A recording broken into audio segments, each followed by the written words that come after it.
बचपन 55 और 95 हर उम्र के लिए यकसा मुफीद, मफाद आम्मा का आलम बरदार। जरूर सब्सक्राइब करें, लाइक करें, शेयर करें और बेल आइकन प्रेस करना न भूलें। Rabbani the scholar YouTube channel. बहरहाल आइए आगे की तरफ। मैं चाहूंगा कि इस मौके पर हमारे आज के मालिक बम्बई शहर से तशरीफ लाए हुए हमारे बेहतरीन दोस्त ही कहूंगा, हालांकि सीनियर है लेकिन हमारे बेहतरीन दोस्त, हमारे एक नामवर साथी, एटीडी हाई स्कूल से पढ़े हुए नईम शेख साहब, नईम एजाज फेम आपके सामने है। मैं चाहूंगा कि यहाँ तशरीफ लाए, या माइक को उधर वहां पर लाना है, आएंगे आप। हमारे साथियों से गुजारिश है कि नईम भाई को यहाँ पर ले आए। मैं इन अशार के साथ जो है नईम भाई को यहाँ पर आने की दावत देता हूँ कि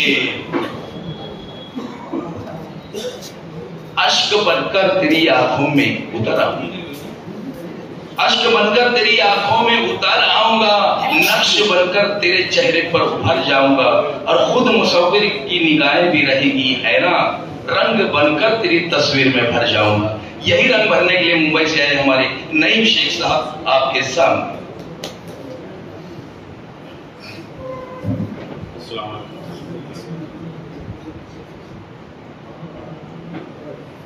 शुक्रिया की रस्म जो मैं पहले अदा करता थी मुझे ज़्यादा बेहतर होगा। जावेद शौकी साहब, अब्दुल एम्बेरर साहब, आसिफ हबीब सर, हाजी तुफैल, अमीन एसटी, यूनिटी ग्रुप और 86 ग्रुप, 86 ग्रुप, जिन्होंने इतनी खूबसूरत महफिल जो है वो मुनक़िद की और मुझे यहाँ पर आने की दावत दी और अल्हम्दुलिल्लाह मैं यहाँ तक आ सका। और सबसे बड़ी खुशी की बात यह है कि कुछ असातिज़ा यहाँ पर मौजूद है जिन्होंने मुझे पढ़ाया, वो यहाँ मौजूद है। उनको बरसों के बाद देखने के बाद बड़ी खुशी मुझे हुई, जैसे शकील खान सर, अशफाक सर और फिरोज सर हैं, हमारे जावेद सिद्दीकी सर हैं जो हमेशा स्टिक रहे हैं और इंटरटेनमेंट के लिए बड़ी मुश्किल से वो जगह निकाल पाते थे और मेरा ताल्लुक ज़रा इंटरटेनमेंट से था, तो मार भी खाई मैंने और बड़ा अच्छा लग रहा है इन लोगों के बीच में मैं इस वक्त मौजूद हूँ। असातिज़ा के ताल्लुक से काफ़ी बातें चल रही हैं, सबने अपने ख्यालात के इज़हार किए, बड़ी अच्छी अच्छी बातें कही, मगर मैं मुख्तसर सी बात मेरी शुरू करूंगा। नाअहल गैर जिम्मेदार स्टूडेंट्स जो फायदा नहीं उठाते, उनमें से मैं हूं एक। ये नाअहल और ये नाकारा स्टूडेंट्स जब आगे बढ़ते हैं और आगे बढ़ने के बाद जब ये दुनियादारी के मैदान में कदम रखते हैं तो वहां इनको किन दिक्कतों का सामना करना पड़ता है, उसकी एक जीती जागती मिसाल मैं।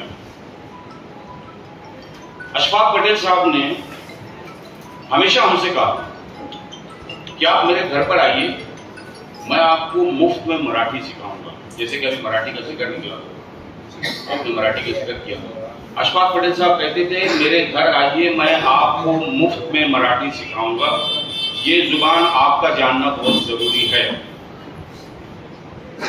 मगर बदकिस्मती हमारी ये रही, यह नादानी गई है कि हमने उस जुबान को हमारी जुबान से बहुत अलग समझा।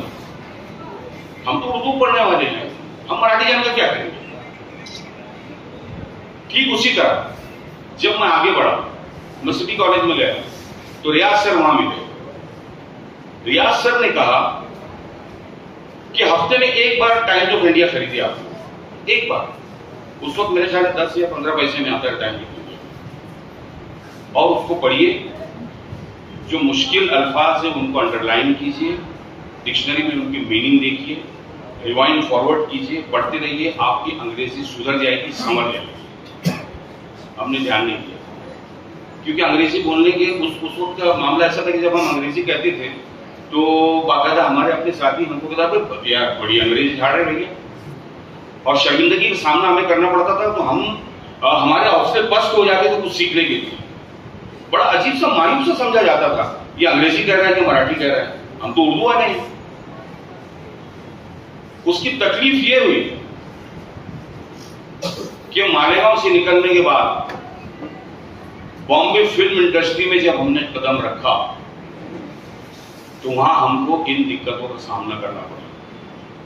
हमारे पास लिखने का जो मुकालमे लिखने का जो हुनर था, जो यहां से ड्रामे करके हमने सीख कर, मैं और मेरा दोस्त एजाज हम जब गए वहां, तो हमारे नरेशन प्रोड्यूसर डायरेक्टर्स के सामने नॉर्मल नरेशन से जो अभी मैं बात कर रहा हूं, किरदार को समझाना, कहानी को समझाना, मगर बाजी वो राइटर्स ले गए जो अंग्रेजी सीख कर आए, जिनको नॉलेज नहीं था, मगर वो इतनी फ्लुएंट इंग्लिश बोलते थे कि ऐसा लगता था कि राइटिंग यही जानता है और यही सुपरहिट फिल्म बना सकता है। उस वक्त मुझे अपनी नाअहली का एहसास हुआ कि पटेल सर ने जो कहा नहीं माना, हमारे रियाज सर ने जो कहा हमने नहीं माना, और उसका खमियाजा हमें भुगतना पड़ा फिल्म इंडस्ट्री में। खैर धीरे धीरे चीजें तो रिकवर हो गई, मामला चल पड़ा, मगर उस वक्त वहां उस्ताद याद आया, क्योंकि इस मैदान से निकल के जब हम उस मैदान में गए, वो दुनियादारी का मैदान, उस मैदान में हमने देखा यहां तो जंग है, यहां तो हमको लड़ना है, और हथियार हमारे पास है नहीं। हथियार तो हमारे टीचर हमें दे रहे थे, हमने दिए ही नहीं है, बिना हथियार के हम कूद पड़े यहां पर। उस वक्त हमें असातिज़ा याद है, उस वक्त उनकी अहमियत का एहसास हुआ, उस वक्त उनकी वैल्यू पता चली, और ये उनकी वैल्यू, उनकी कदर और कीमत उस वक्त बड़ी। मैं एक वाकया सुनाने जा रहा हूं, ये बहुत ही अहम वाकया मेरी जिंदगी का है।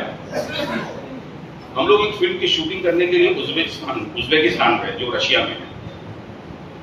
उज्बेकिस्तान के शहर ताशकंद में हम ठहरे हुए थे, और जिस इलाके में हम ठहरे थे उस इलाके का नाम ही शास्त्री है, जहां लाल बहादुर शास्त्री की डेथ हुई थी। उस इलाके का नाम उन्होंने आज भी उज्बेकिस्तान मुल्क ने उसका नाम शास्त्री रखा हुआ है। और ताशकंद में कुछ दिन शूटिंग करने के बाद हम चले गए समरकंद, जो ताशकंद के पास में है, बड़ा खूबसूरत समरकंद भी है। तो जिस होटल में मैं ठहरा हुआ था, 8-10 मंजिला की इमारत की होटल थी, तो मैंने होटल के कमरे से देखा एक मुझे बहुत ही खूबसूरत गुंबद नजर आया। तो मुझे लगा कि शायद ये मस्जिद होगी, तो पता चला कि मस्जिद नहीं है, ये तैमूर लंग का मकबरा है। तो मुझे इस बात की बहुत खुशी हुई कि यार मैं इतना करीब आया, इतना बड़ा बादशाह, इतना नाम हुआ उसका, मतलब मुगलों की जहां से शुरुआत हुई वो तैमूर लंग का मकबरा है, तो मुझे यहां विजिट करना ही चाहिए। और मैं वहां पर गया, और वहां पर जाने के बाद जो नजारा मैंने देखा वो सुनने के लायक है। कई कब्रें थी, बीच में एक बहुत ही खूबसूरत कब्र थी और बड़ी साइज की, और उसके पास में एक और कब्र थी। तो मुझे लगा जाहिर है जब तैमूर यहाँ का, अच्छा उसको वहां पर अमीर तैमूर कहते हैं, कि तैमूर जब यहाँ का बादशाह तो जाहिर है ये कब्र तैमूर की ही होगी। गाइड ने बताया ये तैमूर की नहीं, उसके उस्ताद की कब्र है।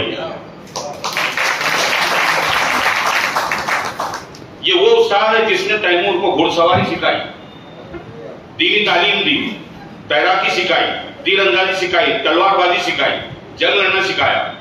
और ये जो कब्र है बाजू में नीचे की तरफ, ये तैमूर की, और तैमूर ने ये वसीयत की थी कि जब मैं मरूंगा तो मुझे उस्ताद के कब्रों में दफना, उसकी कदमों में दफना, और उस्ताद के कदम में उस बादशाह की कब्र में लगी।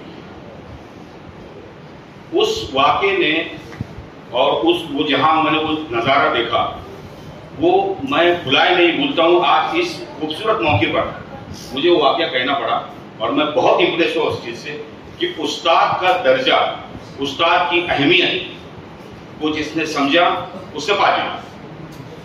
शायद हम नहीं समझ सके, हम शायद वो चीज नहीं पा सके। उर्दू पर हमने फोकस किया, उर्दू पर हमने ध्यान दिया। हमारे उर्दू के टीचर अताउर रहमान सर थे, बड़े अच्छे तरीके से उन्होंने हमें उर्दू सिखाई, तो उस उर्दू ने हमें वो दर्जा भी दिया। राजकुमार, फरहान, धर्मेंद्र ये उर्दू जानते हैं, इनको हिंदी नहीं आती, इनको डायलॉग उर्दू में लिख के देने पड़ते हैं। प्रेम चोपड़ा हिंदी नहीं आती। इन स्टार्स के बीच में खासतौर से राजकुमार जो इतने बड़े सुपरस्टार लीजेंड रहे हैं, अगर हम उनके करीब जा सके तो सिर्फ उर्दू जुबान की वजह से, जो उर्दू जुबान हमने बहुत अप्रिशिएट किया उन्होंने। जो चीज हमने सीखी वो काम आई, जो नहीं सीखी वो पछतावा बनकर आज भी हमारे सीने में महफूज है, वो पछतावा है। और खासतौर से आज मैं एक बात कहना चाहूंगा कि हमारे जो तालिब इल्म हैं, जो अभी सीख रहे हैं, उनके वालिदैन को चाहिए कि वो उस्ताद का मर्तबा अपने बच्चों को समझाए, क्योंकि वालिदैन गेट तक आते हैं और बच्चे को अंदर छोड़ देते हैं। गेट के अंदर वालिदैन नहीं आते, वालिदैन की हद उस गेट पर है, अंदर उस्ताद है, इस मैदान में उस्ताद है उसके साथ। तो वालिदैन को चाहिए कि वो उस्ताद की कीमत बच्चों को समझाए कि उस्ताद क्या है, क्योंकि जिंदगी में जब प्रैक्टिकल लाइफ में हम कदम रखते हैं तो उस वक्त वहां जो भी हमारे साथ हालात रोनुमा होते हैं, जो हमने सीखे हैं वही हमारे काम आते हैं, जो नहीं सीखे वो हमारे काम नहीं आते। वहां वालिदैन का मामला नहीं आता है, वहां उस्ताद का मामला आता है। वो जिंदगी की उस फील्ड में हमको उस्ताद जो है वही हमारे काम आता है। बहरहाल इस तरह की जो महफिलों का जो एक सिलसिला शुरू हुआ है, हम हमारे असातिज़ा का हक अदा नहीं कर सकते कि हमारी कोशिश है, हम उनका कभी अदा नहीं कर सकते, चाहे हम ये महफिलें कितनी भी खूबसूरत सजा रहे। लेकिन ये क्या कम है कि हमारे दिलो दिमाग में बात आई कि हम अपने असातिज़ा के जो है अप्रिशिएट करें, ये क्या कम है हमारे लिए। और ये कोशिश इंशाअल्लाह हमको जो है एक ऐसे दर्जे पर पहुंचाएगी कि जहां खुद असातिज़ा महसूस करेंगे कि मैंने अपनी जिंदगी में कुछ किया, और वो इंशाअल्लाह वो मौका आएगा और वो जरूर आएगा। असातिज़ा हम पर फख्र करेंगे जैसे हम उन पर फख्र कर रहे हैं, वो हम पर फख्र करेंगे। बहरहाल बहुत बहुत शुक्रिया मुझे यहाँ दावत देने के लिए। एक बार फिर से मैं सारे लोगों का शुक्रिया अदा करूँ, खासतौर से ATT इंतजामिया, जिन्होंने कदम कदम पर ड्रामों में और हर जगह पर जो है हमारी मदद की।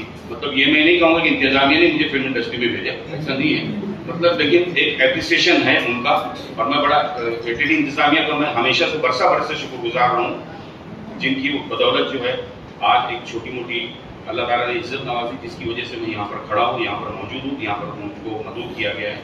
बहुत बहुत शुक्रिया। अस्सलाम वालेकुम।